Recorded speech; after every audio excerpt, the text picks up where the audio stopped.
मध्य प्रदेश के मंत्री विजय शाह के कर्नल सोफिया कुरैशी के खिलाफ की गई आपत्तिजनक टिप्पणी ने सियासी हलकों में हंगामा मचा दिया। विपक्ष से लेकर पत्रकार तक विजय शाह की कार्रवाई की बात कर रहे हैं, लेकिन बीजेपी वालों को कोई फर्क नहीं पड़ रहा। बीजेपी आलाकमान को अपने नेता के घटिया बयान से कोई आपत्ति नहीं हो रही है। अभी तक विजय शाह का मंत्री पद भी नहीं छीना गया है, लेकिन मध्य प्रदेश हाई कोर्ट ने उनके खिलाफ एफआईआर दर्ज करने का आदेश दे दिया। एफआईआर दर्ज भी हो गई, जिसके बाद इस बीजेपी के नेता की नींद भी खुली और ये हाई कोर्ट के आदेश से राहत के लिए सुप्रीम कोर्ट पहुंच जाते हैं। लेकिन वहां से भी इनको नाकामी हाथ लगती है और इसी नाकामी के साथ अब खुद उनकी पार्टी के नेता भी इनके खिलाफ होते हुए नजर आ रहे हैं। इनको बर्खास्त करने की मांग कर रहे हैं, कह रहे हैं कि पूरे देश को शर्मसार कर दिया इन्होंने। दरअसल विजय शाह की कर्नल सोफिया कुरैशी पर जो आपत्तिजनक इन्होंने बयान दिया था, उसके बाद बवाल तो जारी है लगातार। लेकिन इसी बीच बीजेपी के वरिष्ठ नेता उमा भारती ने विजय शाह को बर्खास्त करने की मांग भी उठा दी है। उमा भारती ने विजय शाह के खिलाफ कड़ा रुख अपनाते हुए ट्वीट किया है और उनके मंत्री पद से तत्काल बर्खास्तगी की मांग कर डाली है। उमा भारती का खुद विवादों के साथ खूब नाता रहा है। ये भी खूब मुसलमानों के खिलाफ बयान देती थी, लेकिन ये अचानक से गायब हो गई। इनके बयान आने बंद हो गए, मगर अब सेना के अपमान पर, एक मुस्लिम कर्नल के अपमान पर इनकी भी नींद टूट गई है और ये ट्वीट करते हुए लिख रही है कि विजय शाह की मंत्री पद से बर्खास्तगी और एफआईआर दोनों कार्रवाई फौरन होनी चाहिए, क्योंकि इन्होंने पूरे देशवासियों को लज्जित किया है। उमा भारती का ये ट्वीट इसलिए भी महत्वपूर्ण है क्योंकि बीजेपी के बाकी वरिष्ठ नेता इस मामले में फिलहाल चुप्पी साधे हुए हैं। विजय शाह के बयान ने पार्टी की छवि को नुकसान पहुंचाया है और हाईकोर्ट के आदेश पर उनके खिलाफ एफआईआर भी दर्ज हो चुकी है। ऐसे में उमा भारती की ये मांग दिखाती है कि कम से कम किसी में तो बीजेपी के नेता में समझ है। वो बोल रहा है कि इस विजय शाह की भाषा और मानसिकता की वजह से उसे सस्पेंड किया जाना चाहिए। उमा भारती जो खुद बीजेपी के फायर ब्रांड नेता रही हैं और राष्ट्रीय स्वयंसेवक संघ से गहरे जुड़ाव के लिए भी जानी जाती रही हैं, लेकिन इस मामले में पार्टी लाइन से हटकर अपनी राय रखने में वो हिचकी नहीं। लेकिन उमा भारती का दूसरे नेता पर इस तरह का ट्वीट करना आशंकाओं से भी घिरा हुआ है, क्योंकि वो खुद विवादों में घिरी रहती हैं।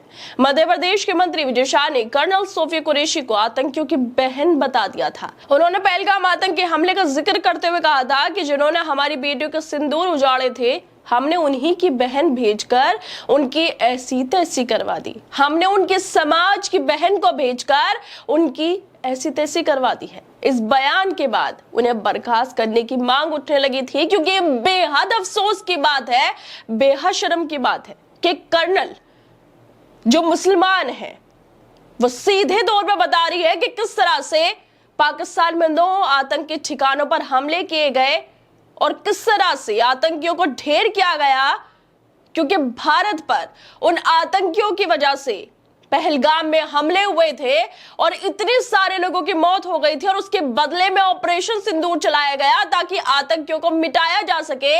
लेकिन जो कर्नल सोफिया कुरैशी आतंकियों को मिटाने की बात कर रही थी, उन्हीं को लेकर ये विजय शाह बोलते हैं कि वो आतंकियों की बहन है।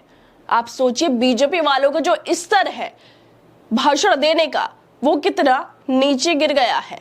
वो दिखाता है साफ तौर पर कि इन लोगों में ना बोलने की तमीज बची है और ना ही सोचने की। वाकई जो देश में सत्ताधारी पार्टी है, उसके नेताओं को पढ़ा लिखा होना जरूरी है ताकि समझ सके कि देश के लिए काम करना है, देश के विकास के लिए काम करना है, किसी हिंदू मुसलमान की राजनीति नहीं करनी है। और पढ़ा लिखा सिर्फ डिग्री से नहीं होता है, पढ़ा लिखा होता है दिमाग से। दिमागी तौर पर पढ़ा लिखा होना बेहद जरूरी है ताकि सही लोग सत्ता चला सके। जिस तरह से विजय शाह का ये बयान आया, बीजेपी से कार्रवाई की मांग उठ रही है और इसके बाद मध्य प्रदेश हाई कोर्ट ने उनके बयान पर संज्ञान भी ले लिया है, एफआईआर दर्ज करने के आदेश दिए हैं। लेकिन जो एफआईआर दर्ज की गई उस पर भी हाई कोर्ट ने सवाल उठा दिया और फटकार लगा दी, क्योंकि मध्य प्रदेश हाई कोर्ट में इस मामले पर सुनवाई हुई और इस दौरान कोर्ट ने मंत्री विजय शाह के खिलाफ एफआईआर दर्ज करने के तरीके को लेकर पुलिस को फटकार लगा दी। बेंच ने एफआईआर के ड्राफ्ट पर सवाल उठाते हुए पूछा, क्या यही है? क्या आपने एफआईआर पढ़ी है?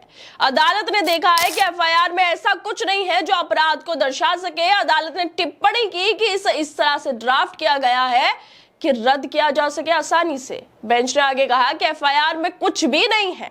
एफआईआर इस तरीके से ड्राफ्ट की गई जिसमें अभियुक्त की करतूतों का जिक्र ही नहीं है। एफआईआर को अगर चुनौती दी गई तो आसानी से रद्द हो सकती है। यह एफआईआर अदालत के विश्वास पर खरी नहीं उतरती है। हाईकोर्ट ने सरकार को आदेश दिया कि एफआईआर में सुधार किया जाए। पूरा देश बीजेपी के इस बिगड़े बोल वाले नेता पर सवाल कर रहा है। नरेंद्र मोदी और उनकी सरकार से मंत्री पद वापस लेने की मांग कर रहा है, लेकिन बीजेपी वाले कैमरों के सामने माफी का नाटक कर रहे हैं। लेकिन अब खुद उमा भारती ही बीजेपी के नेता की विजय शाह को, जो ये नेता है जो ऐसे विवादित बयान दे रहा था, उसको हटाने की मांग करने लगी है, क्योंकि इस नेता ने सेना का अपमान किया है। कर्नल सोफिया के मुसलमान होने की वजह से उनको आतंकियों की बहन बता दिया। आखिरकार इन बेलगाम नेताओं पर कब लगाम लगाई जाएगी जो बीजेपी के अंदर भरे पड़े हैं। खैर दोस्तों, आप लोग क्या लगता है? जिस तरह से अभी तक तो विपक्ष, पत्रकार ही सवाल उठा रहे थे, लेकिन अब तो बीजेपी के नेता, जिनका भी जो इतिहास है वो विवादों से भरा हुआ है, विवादित बयानों से भरा हुआ है, लेकिन फिर भी वो कम से कम सेना का जो अपमान हुआ है, कर्नल सोफिया कुरैशी का जो अपमान हुआ है, उस पर सवाल उठा रही है और अपने नेता को बर्खास्त करने की मांग भी कर रही है। आप लोग क्या लगता है इस वीडियो को लेकर? हमें अपनी राय जरूर दें और बाकी तमाम खबरों को देखने के लिए जुड़े रहिए हमारे साथ।